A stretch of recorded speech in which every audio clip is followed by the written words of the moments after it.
Hello student, welcome to YouTube channel of heritage public school. तो बच्चों, आज मैं आपको सप्लीमेंट्री स्टोरी का फर्स्ट चैप्टर, जिसे मैंने आपको फर्स्ट पार्ट में आधी पढ़ा चुकी हूँ, मैं आपको कुछ हाफ स्टोरी में आपको क्लियर करा चुकी हूँ, एक्सप्लेन कर चुकी हूँ। तो जैसे कि सप्लीमेंट्री स्टोरी का आपका फर्स्ट चैप्टर था द टाइनी टीचर्स, जिसका मैंने आपको फर्स्ट पार्ट पढ़ाया था। उस फर्स्ट पार्ट में हमने आपको अंट्स के बारे में बताया था, उसकी कुछ क्वालिटीज़ बताई थी कि उनके कैसे घर होते हैं, वो किस तरह से रहते हैं, आपस में कैसे कांटेक्ट करते हैं, किस तरह से उनका कम्युनिकेशन होता है।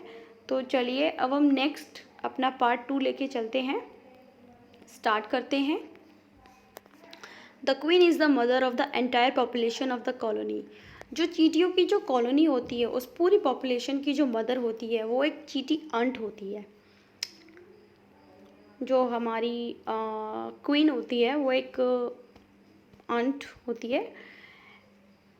It has a pair of wings but bytes them of after it's wedding flight. उसके 2 पंख होते हैं, पर जब वो वेडिंग फ़्लाइट के लिए जाती है, द वेडिंग फ़्लाइट से जब वो लौट कर आती है तो वो पंख जो है उसके डिसअपीयर हो जाते हैं।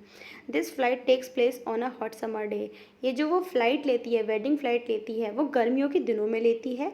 The queen leaves the nest and goes out to meet a male ant. जो क्वीन होती है वो अपने घोंसले को छोड़कर एक मेल आंट से मिलती है और drone high up in the air. Then उसके बाद जो हमारी क्वीन अंट है वो मेल अंट के साथ कनेक्शन बनाती है high up in the air, बहुत ही हवा में, बहुत ऊंचाई पर।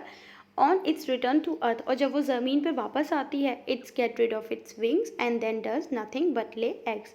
तो उसके जो पंख होते हैं वो इनसे छुटकारा पा लेती है, यानी कि उसके जो पंख होते हैं वो अपने आप ही डिसअपीयर हो जाते हैं। देन उसके बाद सिवाय अंडे देने के और कुछ काम नहीं होता। Each has and grubs comes out. तो जो एग्स होते हैं, हमारे एग्स, जो ग्रब्स होते हैं वो बाहर आते हैं। Soldiers guard them.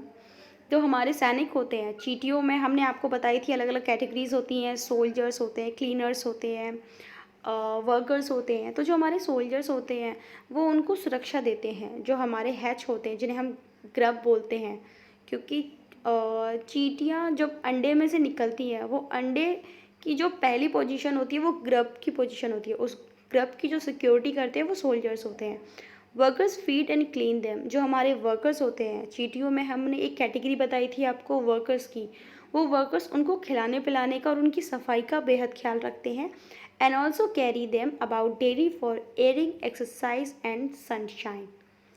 इसके अलावा वो उन लोगों को बाहर निकाल के ले जाते हैं, ग्रब्स को बाहर निकाल के लाते हैं बिलों से, ताकि उनकी एक्सरसाइज हो सके, उनको बाहर की हवा मिल सके और सनशाइन, थोड़ी उनको धूप मिल सके। 2 और 3 वीक्स लेटर, 2 या 3 हफ्ते बाद क्या होता है कि ग्रब्स बिकम कोकून्स। जो ग्रब्स होते हैं, जो एक हम उसे एक आकार दे सकते हैं। ग्रब जो है गोल आकार के, जो अंडे बनने से पहले, अंडे यानी कि कोकून, कोकून बनने से पहले जो पोजीशन होती है वो ग्रब्स की होती है। देन उसके बाद वो कोकून में चेंज होती है। एंड लाइव विदाउट फूड और activity for 3 week more. And उसके बाद बिना खाने के, बिना पानी के 2-3 हफ्ते वो और ले लेते हैं। Then the cocoons break and perfect ants appear. Then उसके बाद जब वो कोकून टूटता है, एक अंडे की तरह जब वो टूटता है, तब उसमें से एक परफेक्ट आंट बाहर आता है, यानी कि एक पूरा बना हुआ चींटी बाहर आता है। Now it's time for teaching and training. अब समय आता है उनको टीच करने का, उनको ट्रेनिंग देने का। New ants learn their duties from old ants as workers, soldiers, builders, cleaners etcetera. जो हमारे न्यू अंट्स होते हैं, जो कि ग्रब से निकले हुए होते हैं, कोकून से निकले हुए, उनकी क्या ड्यूटी होती है कि वो वर्कर से, सोल्जर से, बिल्डर से, क्लीनर से, इन सभी से अपना अपना काम सीखते हैं। After a few weeks training, कुछ हफ्तों की ट्रेनिंग के बाद, the small ants are ready to go out into the big world of work. Then एक 2-3 हफ्तों की ट्रेनिंग के बाद ये छोटी सी जो अंट है वो रेडी हो जाती है इस बाहर की दुनिया में, मतलब इस बड़ी दुनिया में काम करने के लिए रेडी हो जाती है। And anthill is a home not only for ant but also for some other creatures. जो हमारे एंटिल्स होते हैं, जो कि हमारे चींटियों के घर थे, वो सिर्फ चींटियों के घर नहीं होते हैं बल्कि और क्रीचर्स भी होते हैं इसमें। इसमें जैसे बीटल्स हैं, लेज़र ब्रीड्स हैं, ऑफन्स हैं एंड ग्रीन फ्लाइज हैं। ये सब जो छोटी छोटी मतलब इंसेक्ट्स कह सकते हैं हम इन्हें, क्रीचर नहीं इंसेक्ट्स कह सकते हैं, ये भी अंट हिल्स में ही रहते हैं। Why do ant want these alien creature to live in their nest. अब देखिए क्वेश्चन क्या होता है कि जो हमारी आंट्स हैं वो इनको परमिशन क्यों देती हैं, जब ये उनकी प्रजाति के नहीं है तो इन्हें क्यों अपने घोंसले में रहने देती हैं। फॉर सेवरल रीज़न, इसके हमारे कई कारण हैं। Some give a smell pleasant to the ant senses, क्योंकि कुछ क्रीचर्स हैं, कुछ इंसेक्ट्स ऐसे हैं जो एक प्लीजेंट स्मेल्स देते हैं, जो एक बहुत ही खुशबू देते हैं, इनको एक सेंसेस देते हैं। अदर गिव स्वीट जूस, और कुछ क्रीचर्स ऐसे हैं जो इन्हें मीठा जूस देते हैं।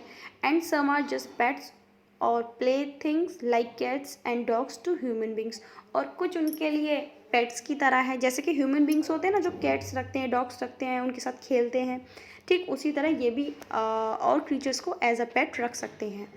The green fly is the अंस काउ, जो हमारा ग्रीन फ्लाई है वो चींटियों की गाय माना गया है उसको।